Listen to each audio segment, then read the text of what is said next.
everybody. Welcome to another episode of Wellness Blueprints. I'm Jess Milner. I'm so glad you're here to nourish your roots with me. And among my many talents, I am a quantum energy healer. And today I'm going to talk about emotions. And it's something that I've talked about a lot before because, as you probably know, I'm a motion code and body code certified practitioner among my many talents. But emotions, I want to kind of dig into this a bit because, have you ever been told, like, oh, don't cry?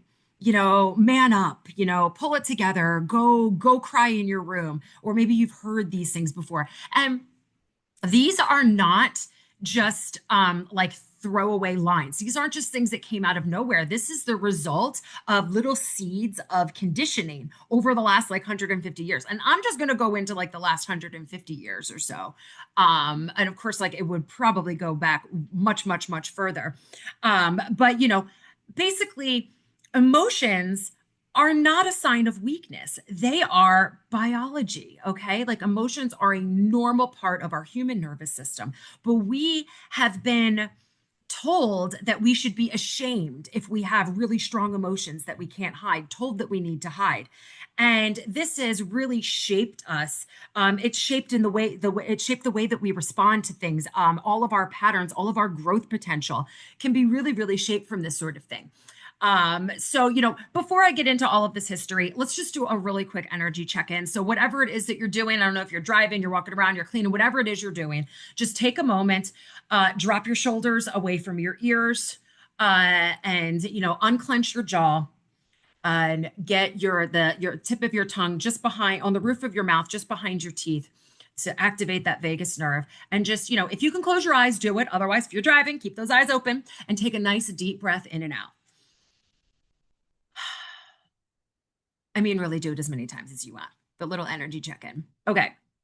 So, we have, all these society rules, the go cry in your room, be a man, things that have just kind of like been said and expected, and it kind of goes along with the children should be seen and not heard kind of thing. I don't know. It's kind of giving me those kinds of vibes. I don't know about you, but I'm going to start back, and this is just a very brief little history thing here, but back in that, Victorian era, the late 1800s, early 20th century, early 1900s, we have this like composure culture kind of start here. So, and the thing with here, we have, like the stiff upper lip, the stoicism, and this was a lot that would happen like more like in Great Britain, where, they would kind of get like this joke. It happened in America too, where, it like was it was not okay to like show and have any feelings. And I remember like I'm a big fan of The Nanny with Fran Drescher. So I remember like she always poked a fun joke at, like her boss and then husband in the show was British.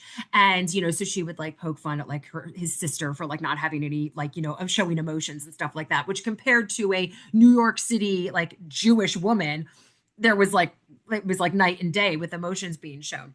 But back during this time in the late 1800s and early 1900s, showing emotion was actually like tied to morality. So it was uncivilized, unrefined, and basically like, how some people are like clutching their pearls and having a big problem when somebody is wearing a crop top or a sports bra in public? That would be equivalent to showing emotion back then. You were immoral. You did not care at all what other people thought about you. And you mean like they kind of tied it right to that. So, keeping your composure was like a huge big thing. And then, we get a little bit further when we go into World War I, World War II, this time, like the men were expected to be more stoic and just, for trauma things. And because there was going to be violence, especially if they were fighting, the women back home were expected to just like swallow it down and keep it together, which to some extent, yeah, they got to do that because if you're there, you're holding down the fort, you got to be strong and do all of these things. But they weren't, and they probably did anyway, because I mean, I'm a woman and I can't imagine that, like, I'm a human. It's not even about being a woman, but I can't imagine, not feeling the emotions at all. But there wasn't, like a doctor or a friend just like encouraging, like, yo, why don't you just go ugly cry? Like while you're sitting in the bath or like go out back and just, like just let out your emotions. And then a lot of, we had a lot of untreated PTSD because mental health was really not very well understood back then. And honestly, we only have a very basic understanding of it now. I'm not saying I understand it better than like some of the experts out there, but there's still a shit ton for us to learn. And I think that we're freaking wrong on some things. And, it's just going to continue. But back then, it wasn't even like a thing. I mean, this didn't, soldiers didn't really start to get help with anything in that realm until a little bit later.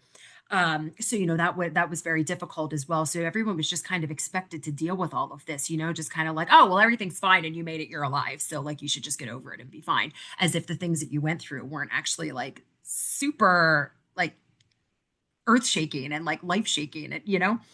Um, so, okay, in the 50s, you had kind of like the boys don't cry, ladies don't lose control, right? Especially for little kids. And like the mothers and fathers would show, this kind of an example. And, is it a bad thing to like, keep your composure in public? No, but, like there are times when it's like, well, okay, it's okay to show emotion. And especially if you're feeling the emotion, because that's the thing. It's not even like, oh, it's not like you're still feeling the emotion, even if you are not showing it. So that's where the problem lies. So, in like the 50s to the 70s, we started having women in the workplace a lot more. Woohoo! And professionalism, it was like equal with detachment. And, I mean, now men had been doing this for years.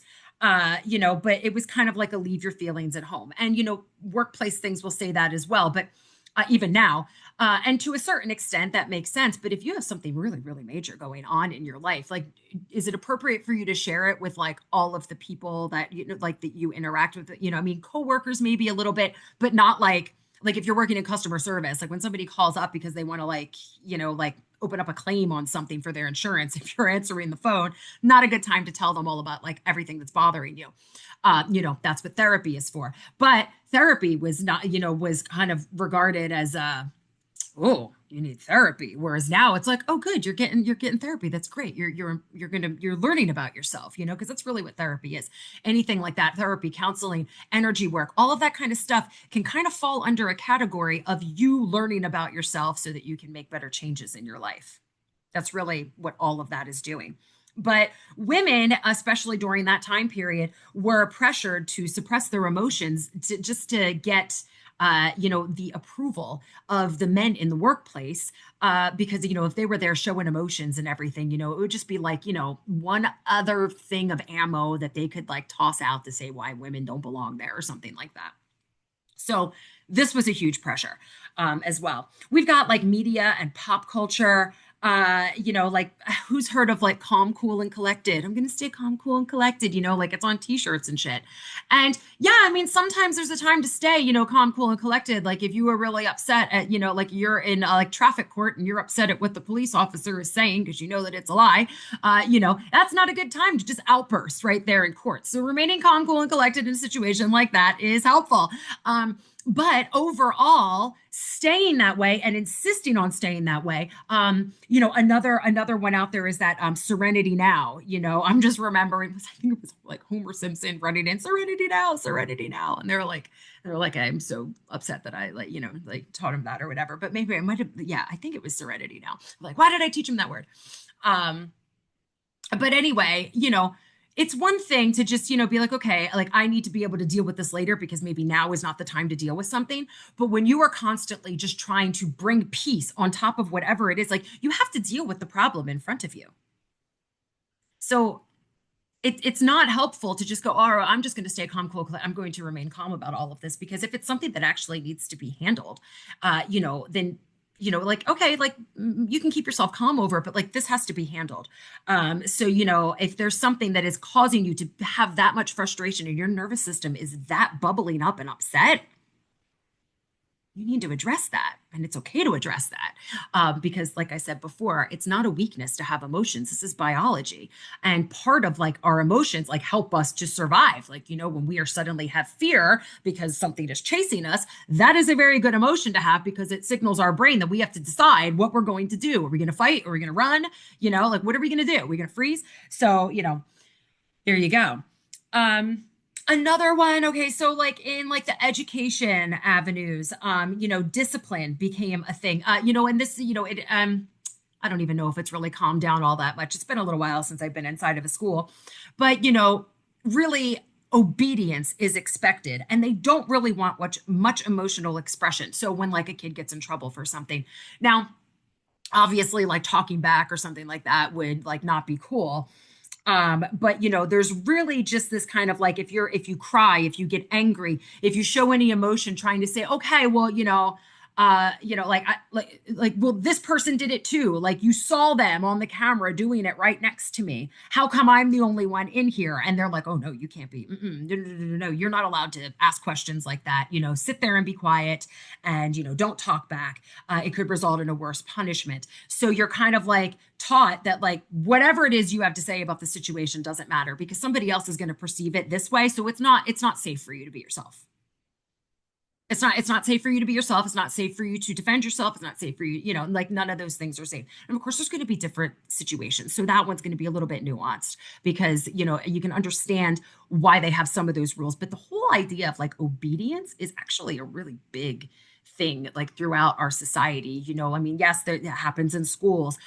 There's been some government BS with that. I mean, come on, like everybody do this, stand in this line, only walk this way in the grocery store. Like, is somebody fucking kidding me right now? And that even in religion, like you're just expected to be obedient. And that really can push down a lot of emotions, because if obedience is, like if you're supposed to just have that without the emotional expression so that you're not like pissing off whoever is being authoritative in whatever way, then that is going to push down a bunch of emotions. And that's definitely, I mean, yeah, that's going to throw your energy centers out of balance. And that's, I mean, your energy centers are going to go out of balance anyway, but it's like making it worse. It's just, extra, like stop throwing extra crap. We're like, we got our own crap, and we're throwing more mud on top of everything. And something that I just absolutely have to mention is like, it's like mid 20th century, 20th, 30, 40, 50s. And, strong emotions in women, especially, was thought to be like a pathology. It was hysteria, and they would give them tranquilizers. Oh, she's too emotional. She's hysterical. Like, no, she's probably just pissed off because she's lonely, she's sick and tired. Whatever. We know. So here's the thing. We have been conditioned all of these years throughout our lives that we're supposed to behave a certain way. And like, I've even had it, I've heard it come out of my mouth, like, okay, like go to your room if you're going to be like crying and carrying on. We're talking about this, blah, blah, blah, blah, and, I mean, most of the time, like for me, I will, I'll wander in and talk to the, try and calm everybody down, especially when the kids are little, because they can't, a child under the age of 7 is not really able to regulate their emotions on their own. So, having an adult there that can, help them do that is super helpful. But the thing is, most adults don't know how to regulate their emotions either, because we weren't taught to do it either. So we've got like a bunch of parents that are trying to learn how to regulate their own emotions and get over all of this trauma, which, okay, I use the word trauma loosely, but and we're trying to show our kids how to do it as well. So, I mean, if you're trying to work on yourself to make your kids' life better, I mean, oh, so much power to you. That's so much love to you. That's wonderful. But so one of the things that, I mean, absolutely, I mean, I have in emotion code and body code, there are so many inherited emotions and patterns and cycles and beliefs and things like that. And even misalignments within like physical body that are inherited and being passed down from ancestors that are in this time frame of just the last 150 years. And of course, I've had to go back way further than that as well. And lots of people have their own things from their own lives. But so much going on, and you can tell that it's coming in through. So all of these things that have been taught over these years are like in your energetic DNA. And they are helping to shape everything about you and how you make all of these decisions, and how these patterns are made in you now, even though all of this stuff happened so very long ago. So one of those wonderful ways is emotion code or body code, because we can go in and figure out what emotions, what different types of beliefs, patterns, and misalignments, imbalances are there. Some of them could be like leftover pathogens. They could be leftover toxicities. It could be like a memory of a sickness.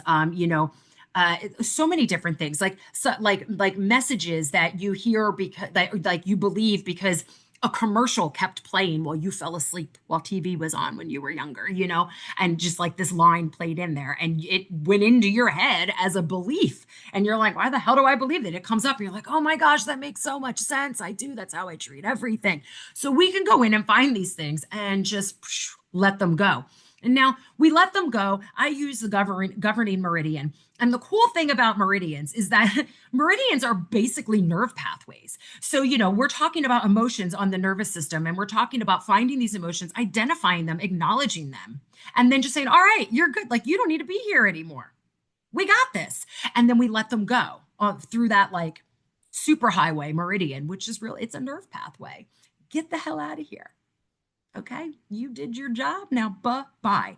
So we can start to, and I can see this happening because there's so many people out there who are trying so hard in so many different ways.